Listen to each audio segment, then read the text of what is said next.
all got the same logo here, but every shirt looks different. They're all different colors and cuts and styles, and it's really interesting. So that's what we like to do. And as you can see with the spigot there, most of our projects focus around water. The last two that we had were both in Africa and water projects. So this is a big step out of the norm for us doing sanitation. We also do a lot of local volunteering. Actually, just last weekend we volunteered with Habitat for Humanity.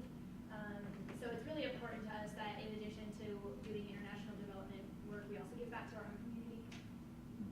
Our ties to the community here at home is really important as well. And we've actually sent students just across the border to Agua Prieta, which is in very near Mexico, to do the same sort of stuff there with the home construction. Okay. Yeah, we also have regional training conferences where students can gain applicable skills for international development work, and we hosted that conference in 2011. So we feel what SCE is going through right now is quite a process, but it was very rewarding, and we've been attending every year as well. That's a picture of one of our professional vendors, Luis Wuthinden, showing us how to collect solar power and transform it into AC power so it's useful. It was a really great demonstration. We also do a lot of community outreach. So we present about STEM careers at local elementary schools, high schools, and stuff like that.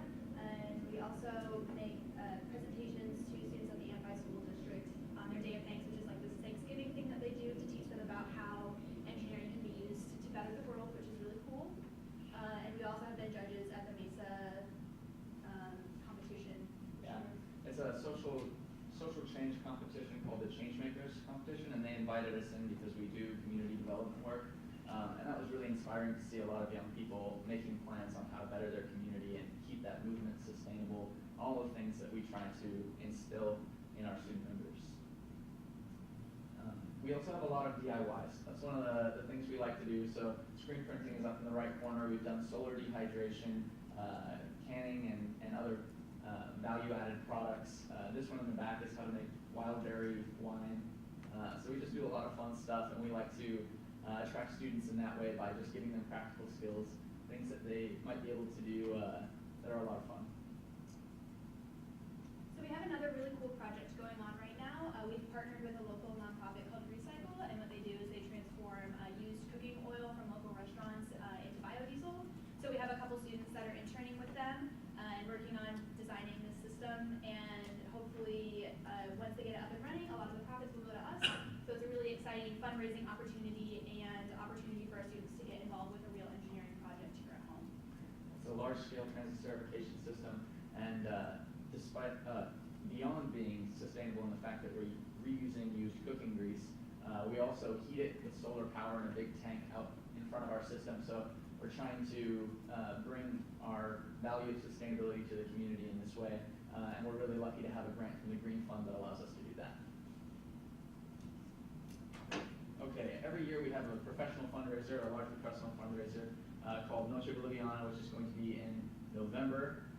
It's a really great time. We have flamenco, dancing, fantastic tapas provided by Casa Vicente restaurant. If you guys have ever been there, it is really good.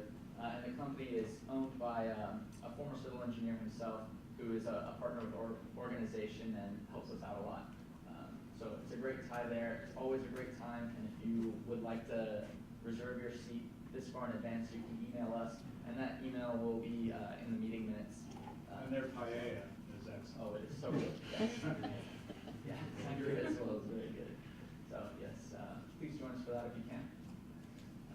And on another note, if any of you like Ultimate Frisbee, we have a tournament coming up on April 19th, which is a fundraiser for our international development as well. It's become kind of a fixture on campus. We do it once a semester, and we have a lot of the same teams come out and compete year after year. A great thing is it ties us in with the local community because we go to local businesses and ask for donations of prizes that we can give out to the winning teams of this tournament. So a lot of companies around town that are owned by local people see us every semester, and they give us prizes that are gift cards or merchandise that we can give out to the students to attract them to this fundraiser. So yeah, spread the word. Maybe if you have students who like Frisbee, get them out there. We always love to see new faces. You guys can email us if you want like flyers or any additional information to pass on. Yeah. So just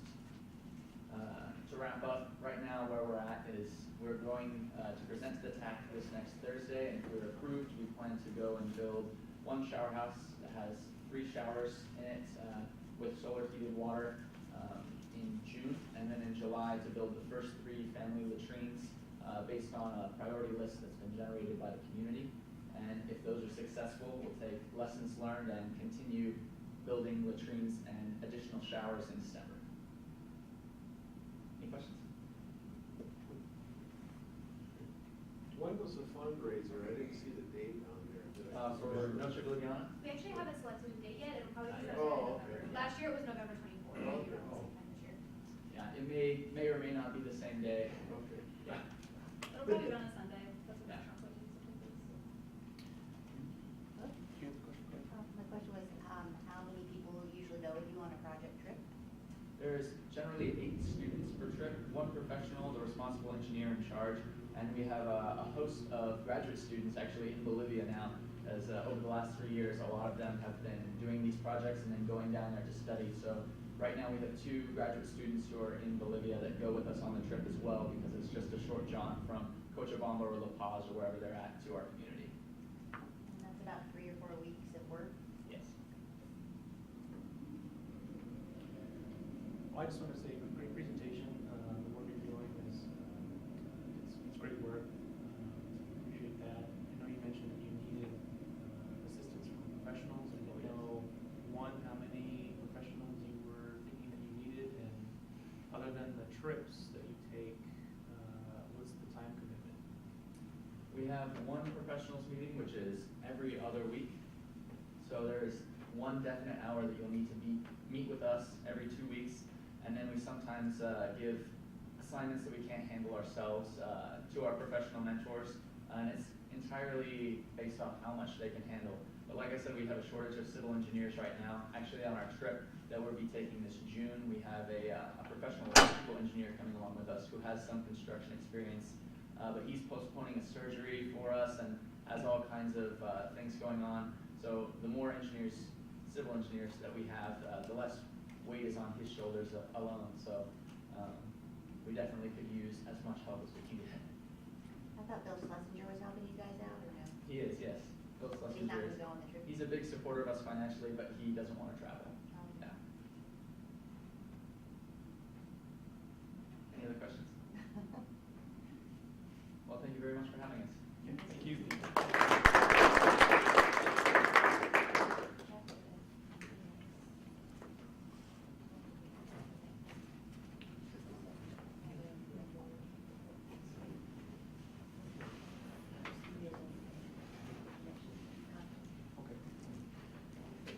Okay. Thank you again, Austin, Zach, Sarah. Thank you.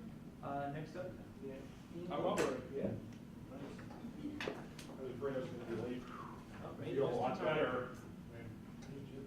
What's that? What's that? Oh, Jim, everybody else introduce themselves. I don't know if you want to introduce yourself. I know everyone here, Jim Black. Perfect.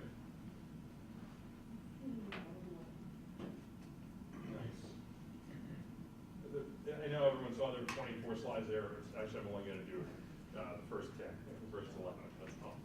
That's the problem with PowerPoint. Boom, you throw up all the number of slides, and all of a sudden everybody goes, oh no. Great. Welcome. It's a good chance to see everybody. A few of you are seen during the year already. It's really nice to get a chance to see everybody again. There's a few new people here as well, I think. Yeah. Okay, good. Welcome. I'm glad that you're here. Part of 8-bit accreditation. I'll be careful what I say since it's going to be recorded forever on tape, right? But everything I say is recorded anyways in someone's brain, and so everything will be able to go forward. So typically I come in, I'll do a quick overview for the college, and you can ask me anything you want. You know the rules, and I'll tell you what I think. Nice shirt. And so got that you a shirt. We shared a plane ride home yesterday. That's good. We both made it at exactly the same time. College Values was on Southwest, so I didn't have an edge on him relative there. He would have an edge on me though. College Values, we're going to demand excellence of our team. We're going to communicate open honestly. This is all part of that communication process. We're going to deal with people in an ethical manner. And every day I seem to have, where I have to deal with this part of our value system, so that's good. We appreciate diversity, and it's great that we get a little bit of a diverse group. We're approximately 24% women now in the college. Students of color, 20% Hispanic, and about 35% students of color overall. And so those are important goals for us. And then finally, we're going to be the best partner that you've seen. If we're not, you need to come and tell us. And we go back to value 2, where you explain to us why we're not the best partner, and we hopefully converge. So it's this iterative value process, right? Okay, great. Mission statement, we're big in fundamentals here.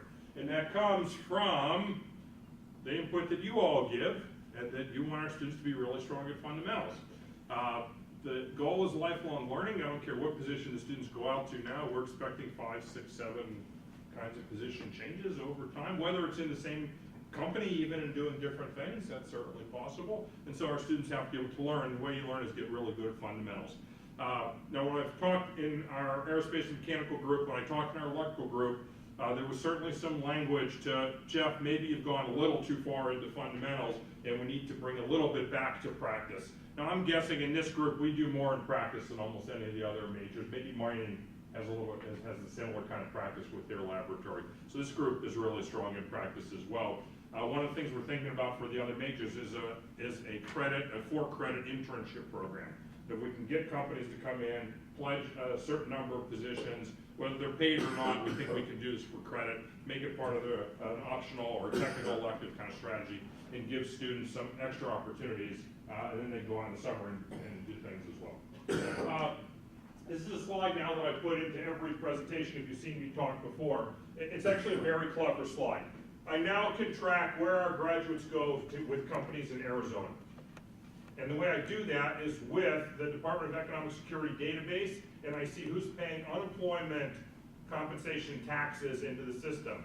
And based on those taxes, I know how much money you made whether you're working for a company in Arizona. Very clever. So what we can track is, these are our graduates in a 5-year time bucket back in 92 to 96, 97 to 2001, 2002 to 2006, 2007 to 2011. That's our number of graduates.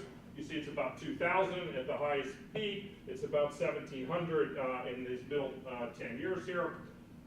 That's the red. The blue are the people still in Arizona paying into that system. Okay. So, big surprise, right? More recent grads, it's more likely you're going to be in Arizona. That's not a surprise. Actually, I should be showing you the ratio, not just the height of that, but that's okay, right? Because it's a percentage, right? But I have more in Arizona. As you go out, I mean, here I'm about 30%. That's about what that number represents. Here, I'm like 55 or 60, almost 60% on this block right here. So you can see older people more likely to move away, or more likely to have been in positions that don't pay into that system. So if you're in your own business by yourself, you're not paying into that system. Okay, that's fine too. Okay, so this is a lower bound. So you can see what we're at. This is our economic impact. This group in the blue box, add up the person, approximate salary. I have salary data on the group, at least I have averages, with a minor assumption on the shape of that distribution, and I'm willing to take that gamble. It's about $350 million per year in salary from Arizona companies to our graduates. Now I'm going to hope that those companies are bringing in more and making more money than our people are actually being paid.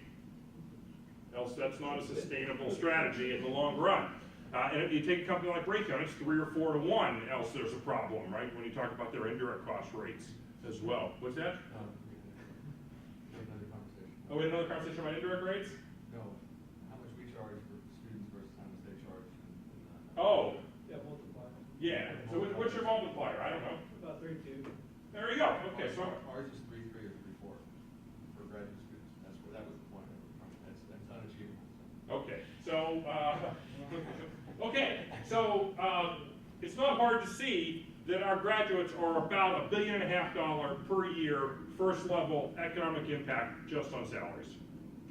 Right? Not hard to see that. And then if you start to look at the supply chain for the products those companies make and the supply chain for the things that those people buy, you can really start to see the impact of education and our degrees. This is masters and BS degrees. This doesn't include PhDs, but there aren't really that many that we really have to deal with. And a lot of those kids don't stay in Arizona. That doesn't talk about anybody who goes outside of Arizona. And so if you work for Raytheon in Massachusetts, or you work for Somas in Los Angeles, That's not good. They're sorry, they're red, not blue. Okay. So those people aren't counted. It doesn't count any independent entrepreneurs as well. So that's an absolute lower bound on our economic impact, just from the educational enterprise. Just from education. Now, as it turns out, I think that dwarfs most of our research economic impact, and that's a little harder for me to categorize. But we would really like to start to move that research piece too and figure out a way to really understand what that number is. So if you look at the number one thing that the president has been doing over the past year is trying to sell the research mission to people that live somewhere besides on this campus. So she has basically been in Phoenix almost full time. It is a huge job. It's either with the Board of Regents or with the state legislature, and that's really a critical piece of us moving forward. Senior design slides in here, even though you guys don't play in senior design. At some point I'm going to talk somebody in this department to do that. But we're running 307 students right now in our interdisciplinary mechanical, electrical systems, biomedical, optical materials. All run course. I'm going to bet some of you have projects in that course. It wouldn't surprise me. 39 industry projects, 14 faculty projects. Come on May 6th. Be a judge. It's design day. It'll be over in the student union. You'll really see some things we do. Are we going to have some of your projects over there with posters? I don't know the answer to that. I wasn't set up really. I just wondered. The students continue asking for it, so we have to. Yeah. So I'm gonna say something here.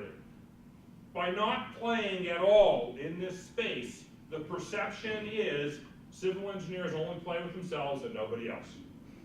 That's the perception that the students pick up by not playing in that space. It's something that we got to deal with because it's not true. Right? In fact, I mean, I got a guy who's teaching HVAC to mechanical engineering students sitting right over here. So it's hard for me to believe that you're only working. I saw you give some pretty good presentations, Bill. I know that that's not what's going on. By the way, this course is 100% self-funded with the exception of the lead instructor. All the support, all the student projects, everything, designed to everything, completely funded from the revenue from charging companies and faculty to do those projects. That's an ugly slide. I have no problem with you giving everyone the slides so they can actually look at this. Here's the interesting line right here. This is our U.S. News numbers from this past year. We took a step back in U.S. News. We actually stood pretty level, and people went by us. That should give you some lesson. And where we've gotten weaker, we've accepted more students, so we've become less selective, but we haven't gotten more students that are full-time students by doing that process. So we got less selective, and it's applications. It was one of the APR points from, you're going to talk a little about the APR. You've done it already, or are you going to? You're coming up. Okay, so we're going to talk a little about the APR, and you get a chance to see that we need to generate more applicants for graduate programs. We got to get better students. And then maybe we'll be able to justify that 3.4 to 1 with better students for you. Our research is approximately level. Our research per faculty member went down a bit as well, but not too much relative to U.S. News rankings. We picked up more students, but they were part-time, and so they don't get counted the same way for U.S. News. We also lost a little bit of ranking at the college level to our peers. These are some knife-edge kinds of things, right? If you get 3.14, that's rounded down to 3.1, 3.15 is rounded up to 3.2. And so we don't know where we were on that rounding the year before. So we really don't know how big and whether statistically significant change, but it's certainly something that we look at, and we look at all the time on how to move that, and you can see where some of the peers are at too. So for example, we're doing about $370,000 per faculty member in research. A PIT does $646,000. ASU is about $380,000 per person. UC Irvine 461. So you can see where some of these places go. They tend to have a lot of faculty, so they're doing $80 million. This $64.9 million is us, optical sciences, computer sciences, and ag and biosystems engineering. The college by itself did about $27.4 million last year. And we're looking for a better year next year. Last year we got sequestered a bit, and so things got delayed. And so all of a sudden grants that we thought were going to be coming in April and May, and we start spending money, all of a sudden didn't come into October. So it gets exciting just by little timing things like that. Oops, sorry about that. One quick question. Sure. The acceptance percentage, how is that problematic? I thought the scores of students coming in and, you know, both in terms of GPA and SAT or whatever you have, But that's undergrad, this is grad. this is only grad, okay. Yeah, this is all grad. So this is actually, we really get to pick. And so we were doing 30% accepts here, and now we're at 43%. Whoa, all of a sudden we look a lot less selective. Now, you can see some of our friends, 30% at Pitt, 17% at Iowa State, 55% at ASU. But they make up for it in almost as many students as I have, they have graduate students. So it's a large part-time group as well, but they're doing an interesting number of PhDs. They're 2.5 times our PhD level. And it's a big program. So next year, they will be the biggest engineering school in the country. Maybe Georgia Tech will still be a little bit bigger, but when they combined Poly and Fulton together, that was intentional to try to become the biggest engineering school in terms of student body in the country. So that's an issue for this college. That it's important that we don't somehow become trivial relative to their size. So what's really interesting, you don't see the undergrad numbers, but there's a wonderfully interesting undergrad number that they're graduating about 850 bachelor's degree students, and we're graduating 450 bachelor's degree students. And they've got 4 times as many students and twice as many degrees. And so the ratios don't hold well because of the kind of students that we're bringing in the door and trying to finish. Okay, where am I at? Never Settle is the university's new strategic plan. There's a capital campaign that's associated with this. I'm hoping some of you were invited and are coming to the campaign luncheon. That's next Friday, April 11th. I might as well plug the campaign here. So in the plan, and I'll show you the research directions, we're pretty strong relative to the research directions of the university, certainly the college level. And our education programs, the key thing in education is in high quality, retention, and student engagement. And every one of our programs already have the student engagement piece, else you can't graduate with senior design. And there's no one on this whole campus that works harder than we work at retention. No one. And that's why we're at 89% first year retention in the college, and the rest of the campus is 82% first year retention, despite, I don't think anyone would argue with me, we have by far the most difficult freshman experience in terms of curricular content of anyone on the campus. Right? Maybe a physics major is comparable. Everybody else is not comparable. And so we do it with hard work, we do it with great advising, with great staff work, our faculty work really hard, and we pick students that we think can do it. And that helps as well. So relative to the undergraduate piece, we're very strong. The things that we have been doing in research at the college level are now part of the U of A strategic plan, and they're just copying the ideas that we had. Good for them, we can get better. The real key to making this work will be the financial piece, which is always true, right? If the money can't be developed to implement the strategic plan, then there's a problem. It has faculty growth, it has staff growth, and it has research infrastructure. I'm on Twitter now, and the things that I listen to almost exclusively right now is 100% what's going on at the state legislature. So I had 2 meetings today, so I haven't seen anything lately. Has anything been passed that I didn't know about in the last 2 or 3 hours? I mean, they're at that level of detail right now. So going back and forth. So there were 3 university asks. University ask 1 was $15 million for faculty and permanent money, that money every year for faculty and startup infrastructure. Research ask 2 was $1 billion for capital projects. I think we were in for $400 million for this campus, and the engineering building is a part of that if we can get it. And then number 3 was about $4.5 million for the vet school. And what I believe is the only thing that's come through is like $2.5 million for the vet school. That's the only piece that I have heard. And even that's not exciting in some sense, because the word out is that we're not gonna, if you can't do the project, it's not clear you want to take half the money. Right? That doesn't make your funding agency very happy when you sort of just take half the money and don't cut the scope back in some meaningful way. So if there's something you can do, it's if you get an opportunity, and I'm not suggesting that you lobby illegally, okay? But if you get an opportunity to talk with someone, those are the 3 priorities for the university, and they're all absolutely critical. I mean, we obviously don't have a big play in the vet school piece, but the other 2 pieces we have a very big play in, and that's absolutely important to us, extremely. let's talk about specifics about the department here a little bit. These are the never sell research areas. Imaging and informatics basically spans all areas.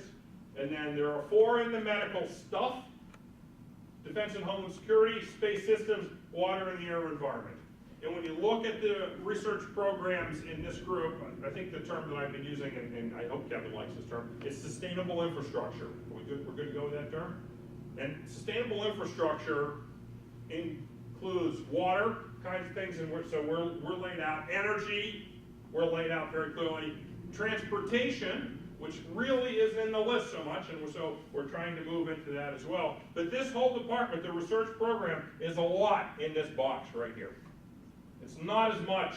Now, we could do some things in medical, maybe. There's actually a faculty member on campus in Andy Wiles' group that works on the impact of buildings on your health and well-being. Now, it's not if the building falls on you, that's not what she's talking about. But you walk in the building based on how it's designed and what you see and what you feel. She puts sensors on you and starts to measure respiration, heart rate, perspiration, all sorts of bodies, and there are indicators of what makes you feel good.